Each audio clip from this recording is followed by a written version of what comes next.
Oh, it just melted. Alright, it just started.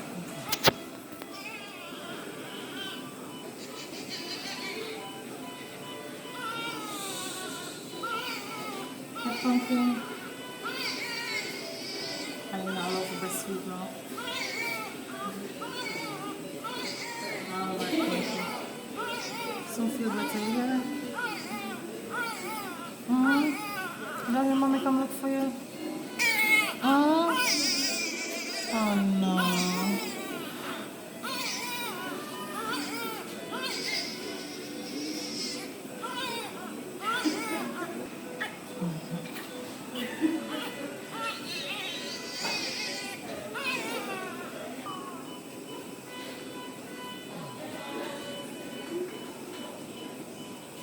Feel better here today?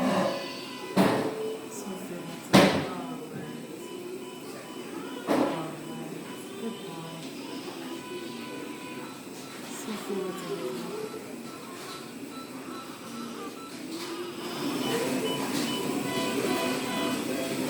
Amazing, you were inside of me.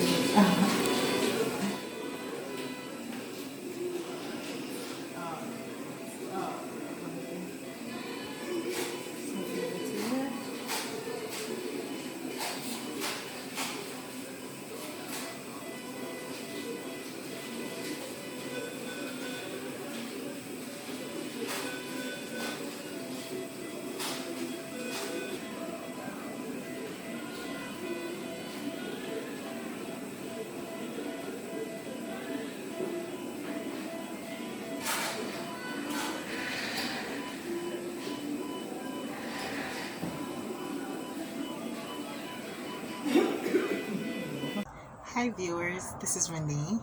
Welcome to our channel. So today is a special day, and before I even get into that, let me just invite you to touch that subscribe button down below so that whenever new videos are out, you'll be notified. So today is my son's birthday, and I want to tell you our story because it has not been easy. So it's been an 8-year journey. We've never really tried not to have a baby. I'd been diagnosed with polycystic ovarian syndrome when I was in high school. So I already knew that the prognosis was pretty dismal when it came to me having a child, that I'd have a struggle and that more than likely we would have to have intervention in order to conceive. So I told my husband about this when we were dating, and he of course didn't just take it for granted. He went and he spoke with friends who he knew whose moms were nurses, and he found out about the diagnosis and what it meant. After that, being a Christian, he also went to God in his own way and asked him, would he ever be able to have a child, or would he ever have his own child? And he got comfort about that. Of course, that didn't make our 7-year plus struggle any easier, because there were times when, even knowing that you had gotten that promise, it's like you wonder, was it really God? Was it me? My gynae had put me on narcolepsy in order to help me to conceive, because what happens in polycystic ovarian syndrome is pretty much that you're not having a regular cycle, which is integral, of course, in you being able to conceive. And he had put me on narcolepsy in order to start my cycle. I don't remember what the other tablet was. So there was one to start the cycle, there was one to start the maturity, I suppose, of the eggs. Been on that for a while, didn't work. I got discouraged and I couldn't bother. It was frustrating, of course, and I stopped going to the gynae altogether. Eventually though, I had to go back to the doctor and spoke with him, and of course, my doctor isn't the best doctor. He cussed me out nicely and told me, listen to me, if you're going to do this, you need to do it now, because time is running out, you're in your 30s and blah blah blah. I appreciate him for that, because he's the sweetest, but he'll just give it to you as it is. So went back on Narcolet, started again and tried a few cycles, it didn't work. He sent me to do an HCG, which pretty much is to test if your tubes are blocked. Gosh, it was an excruciating experience, and I am not exaggerating. Basically what they do is to They send a tube up into your ovaries, which releases a dye, which they now look on the screen and see where the dye goes. So if the dye goes to this part and not to that part, you know one part is blocked. Basically, my results was that one of my tubes was blocked. Back to the gynae we went, started doing narcolate again. Backtrack. When I went to do the HCG and I changed and I was in my gown and I was waiting to go in next, the lady who was in front of me was screaming in the room. I literally got up, went out to the door where my cousin-in-law was sitting out in the lobby waiting on me, and I said, I'm going home. I said, I'm not going through whatever that lady is going through. I'm going home. And she came inside with me and sat down. And my God, I was scared. And when I went inside, I knew for sure why I was to be scared. It's painful. Some things that women have to go through, my God. The things that I've been through cause me to appreciate my mother so much more. I know she hasn't been through what I went through, but I mean, still, there are things that may correlate to what I've been through that she's been through. That was a horrible experience. It was like the worst period cramps I've ever felt in my life. It was just like intense cramps, like, oh, I was there like, like, believe me. And I told the doctor, I went back to my gynae and I said, listen to me, if I have to do that one more time in order to have a child, I will never have a child. And I was dead serious. Struggles. Anyways, past that, went back, started going on narcotic again. Since I had one tube to work with, I was eventually sent to a specialist in Kingston. Really nice doctor. That was another struggle for me because I honestly, because I thought, all right, no, at this point, nothing is happening. If I go to Kingston, they're going to do artificial insemination. The next step from there would have been IVF, which is in vitro fertilization in tube, test tube. And I was like, God, honestly, I don't want to do this. I don't want the introduction to my child's life to be you're artificially inseminated. I don't want this. God, please, me begging, me begging, me begging, me begging. Me say, God, just give me a miracle, please. No, go to Kingston. It's like, God, please, I'm begging you. I don't want to test tube baby, quote unquote.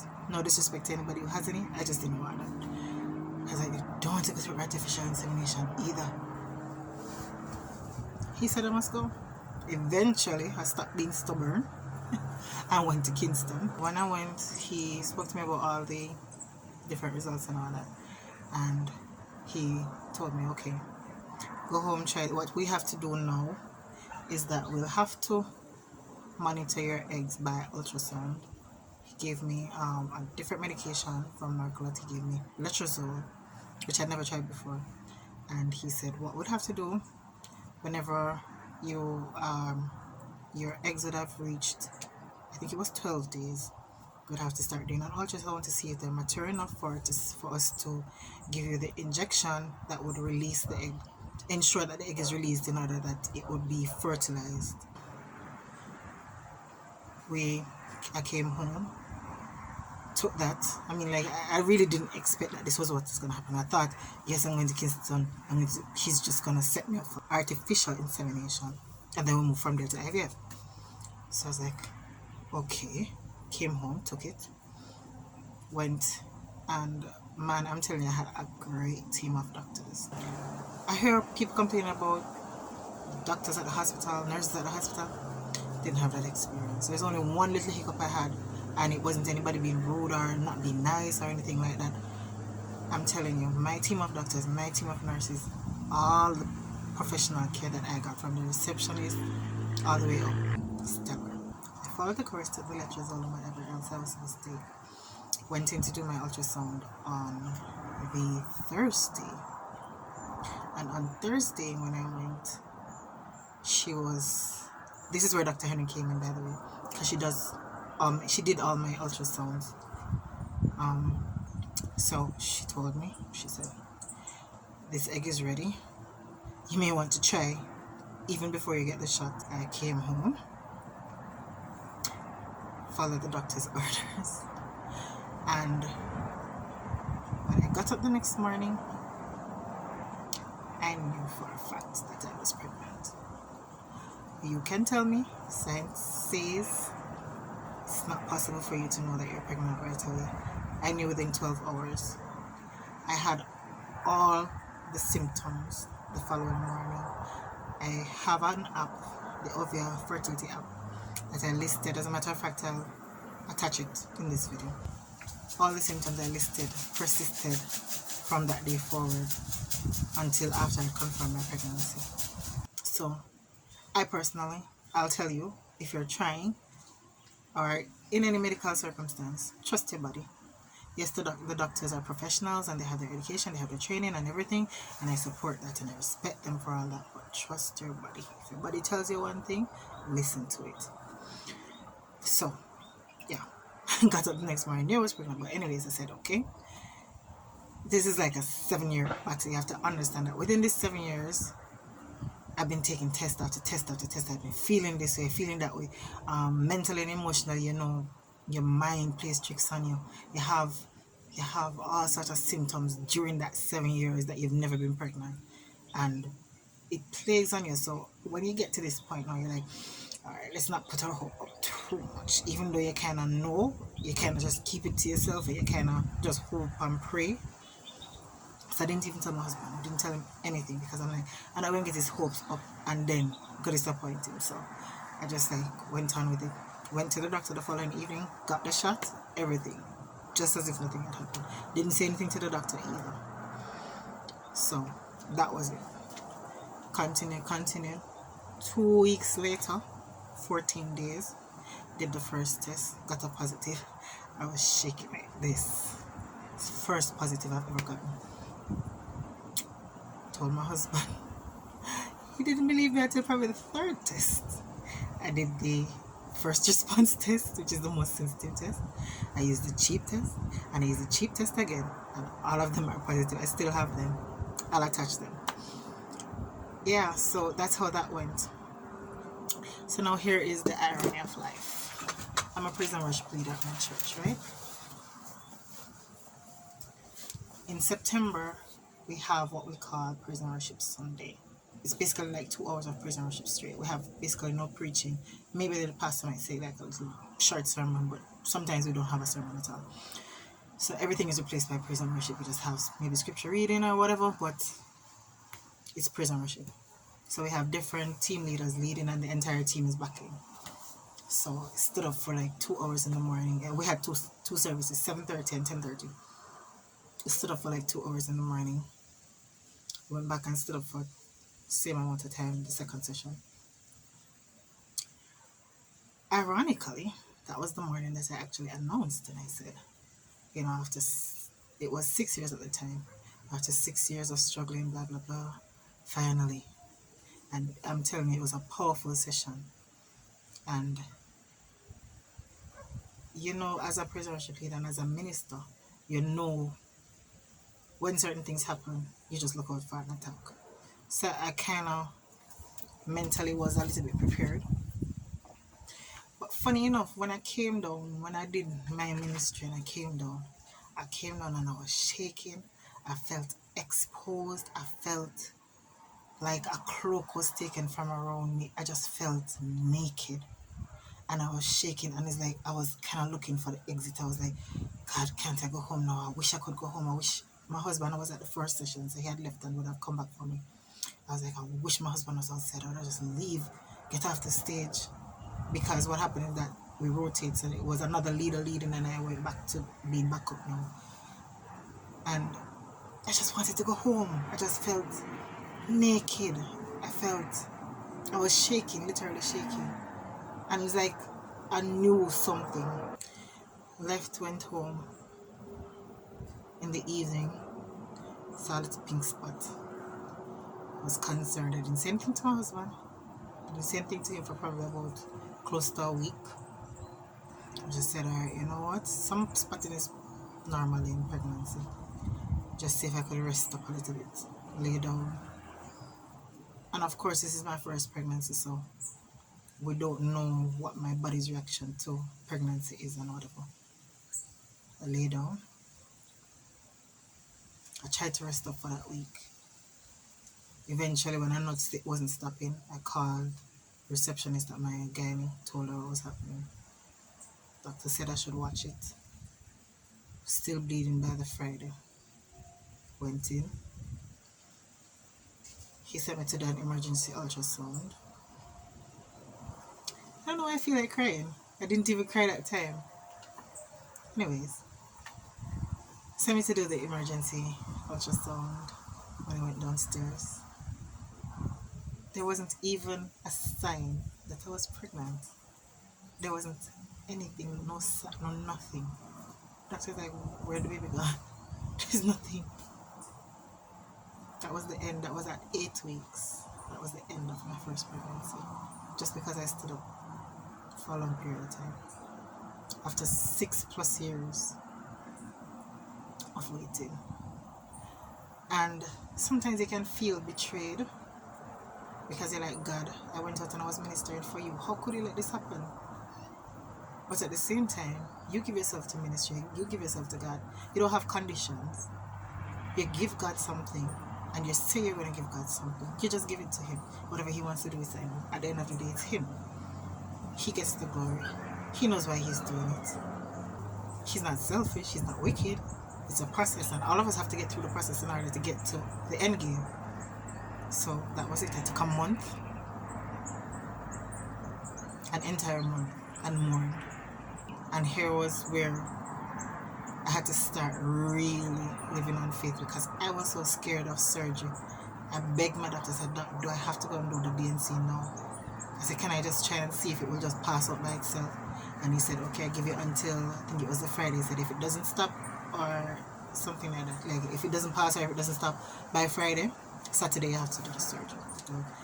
And eventually I had to go and do the DNC on the Saturday. Man, I'm telling you, that was scary. Being put under, for me, is extremely scary. But, you know, it's so funny.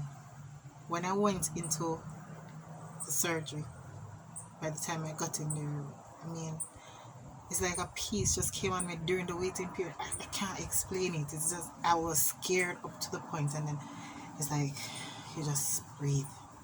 And he just took me through. How could I forget to summarize the point I was trying to make about me trying to evade the instruction to go to Kingston to see the gynae?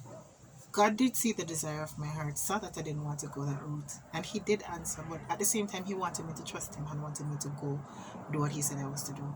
And the first time I took this new tablet that this doctor in Kingston gave to me, because he's a fertility specialist, I just right out the bat got pregnant. Sometimes we're resistant to instruction, but we really just need to trust and go and do what we're told to do. I told the doctor I wanted to attempt a second time immediately. He, knowing better, gave me about 6 weeks, told me to come back to him in 6 weeks. I think he was concerned about me emotionally. As I tell you, he's like the best doctor all around. I went back and started the letrozole again. And went to do the ultrasound. The doctor was saying that she didn't see anything promising. She said there was only like one egg that maybe may develop into something. And she said, okay, let's do this again. Let's come back and do the ultrasound again in a few days' time. I came back. When she came back, she was like searching. She's like, the one egg that looked like it had potential seems to have collapsed. And I mean, I tell you that she had a vested interest in my success, and to me, he come like she was trying to get pregnant. Because I mean, she searched till, and she said, Renee, you know what? Let me just stop searching because this is hopeless. I don't see anything that is possible. I don't find anything any follicle that could develop into something. And I was disappointed. I mean, I was disappointed because I was like, okay, here we go again, gone back to square one. The one medication that could work, not working anymore, and everything. She told me to call back the specialist in Kingston. So as I stepped through the door, going out, I called him and he said, let doctor write a prescription. I just turned around, went back to her, told her what the doctor said. She gave me a prescription and I went and filled it. Took it home, put it on my dresser, waiting on the time because you have to wait until cycle. It was to increase the dosage. So this was like the beginning of January, and the beginning of February now. I started spotting a little bit, and it was consistent, and like it wasn't becoming a period. So I was like watching it and seeing whatever. Anyways, I was just ignoring it because I'm used to this. Like the disappointment or what. See, it's just like you go back to the routine of like, psh, it's just whatever. You do what you're supposed to do, but whatever happens, happens. I'm there in February, and my mom got sick, and I had to be taking care of her. I took her to the doctor. I said, since I have to go get her prescription, let me just buy pregnancy test, because this is routine for me. Like every time before you start a cycle, you take a pregnancy test just to make sure or whatever. So I just bought it, put it in the jar, forget about it. Taking care of mom. Our houses are close to each other. Went down there this Saturday, and I said to her, I took care of her, gave her something to eat and whatever. Left her laying down. I said, Mom, I'm going to go up and have a bath and come back. I open my door, and when I step through the door and I look at the mat at the door, the mat, like, you know, you just come in, because we live on a marly area. It's not red dirt, even though we're in Manitoba, we live on basically, we call it a marl pit. When I step in and I look at the mat and I see, you know, you wipe your foot and like the dirt just there everywhere on the mat and like on the side of the mat or whatever. I was like, jeez and peas, me and my husband wipe off him foot on the mat and him couldn't clean up, him couldn't just sweep it out or something. I got so mad. I took up the phone 3 times and put it down. So I went call him and quarrel with him and said, you couldn't just sweep up the place or whatever. And I said to myself, said, no man, Renee, this is not you. You're not so miserable. What are you being so for? So I said, no man, Renee, you must be pregnant. Something must have gone. So out of joke, like, we just say, alright, this is me have the pregnancy test. Let me just go take it. Go in the bathroom, the pregnancy test, put it on the floor. And I will tell you, it is routine for me. It's like you just take the pregnancy test, you throw it in the garbage. I put the test on the ground and I come like this before my head could swivel to the opposite side. I saw pink start coming up and I go, so. And I say, huh? When I look and I see 2 pink lines, I start shake again, look like my side contract with shaking. I couldn't believe. Remember, this is the time when the doctor said, nothing is there. No hope. I'm not seeing anything. And it's not her fault, because really and truly, they say you cannot see a baby before 6 weeks. That's why people don't take ultrasound before 6 weeks and they get pregnant. The first one to confirm pregnancy, 6 weeks, 8 weeks. That's the normal cycle. And of course, it was before that time. So the egg would have been fertilized and released somewhere, going down that tunnel into the passage wherever it's supposed to go into the uterus. So there's no way, the size, it wasn't implanted, there was no way for her to pick it up. So it's not any fault of the doctor at all. I'm not implying that. And then remember, I'm spotting. So, you know, you come back to the concern. The spotting is probably, yes, it was more than the time when I lost my last baby. Went to the doctor. I think I did the ultrasound at that point in time, and everything was fine. Heartbeat was there, everything. So now, because of what happened the last time, I had to be put on Cutinox, which is an injection. I take a daily injection. So for those of you who saw the music video, you'd have seen the part where there's a picture of my tummy and it was all bruised up because I had to be switching sides. Over here get bruised up from the injection, and I switch over to this side. I mean, like, my tummy was sore. Can you imagine? Months and months of it. I'm afraid a needle, and I had to do it myself. There were times when I sat down and I looked at the needle from morning, go straight back to about 9 o'clock in the night before I take the injection, because I'm just afraid of needle. Eventually I had to take a diabetes tablet. Me did decide to me not go take the diabetes tablet, because there was one morning I got up and I think I went to sleep. I don't know if I had gone to sleep almost hungry, but when I got up, it's like I was just seeing white in front of me like clouds. And I went down to my mom and I was like, this doesn't feel right. And she took the sugar, and my sugar was like 3 something, because I changed my diet. Once gestational diabetes, I had changed my diet because I wanted as much as possible to control this thing naturally. But he had given me the tablet, so I took it. as I was taking his medical advice. And the doctors do that because most persons, when they're pregnant, cravings and whatever, they're not controlling themselves. They just eat whatever they want to eat because them say, oh, they're pregnant, so whatever, and the cravings are there. I had changed my diet because I was like, I need my child to be healthy. I need to do everything that's possible to have a positive outcome. And I guess it's a combination of a change diet plus it's like the tablet was overdoing it because the food correction, the diet was already correcting the problem. So the tablet just took a good situation and made it bad. When I went back to the doctor, I told him, listen, I'm taking any more medicine. I said, obviously, the food is controlling the diabetes, so I don't see a reason I should be taking the tablets. He said, fine. But I'm pretty sure that later on in the pregnancy, as your hormones increase or whatever it is, you're going to have to go on it at some point in time. So I'm going to do what I have to do. So the moral of that aside is, people, you don't generally have to, don't take risks. But if you find that you have the discipline or whatever it is, tenacity you need in order to correct a situation naturally, for those persons who may not even be pregnant, change your diet. You can control diabetes. You can change the outcome of your health by simple, maybe not even simple, hard changes. What I did, forgot about the white rice.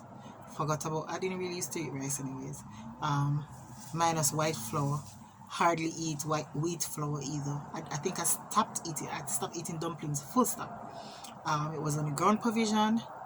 As the pregnancy progressed, I could eat. I had like maybe 2 slices of wheat bread in the morning for breakfast, along with something like maybe some meat kind or something, and maybe vegetables. As the pregnancy progressed, I could only have 1 slice. So it was just monitoring what the sugar was doing and what I was eating. Ripe plantain, ripe banana, I could only eat them half green because the sugar content of the plantain.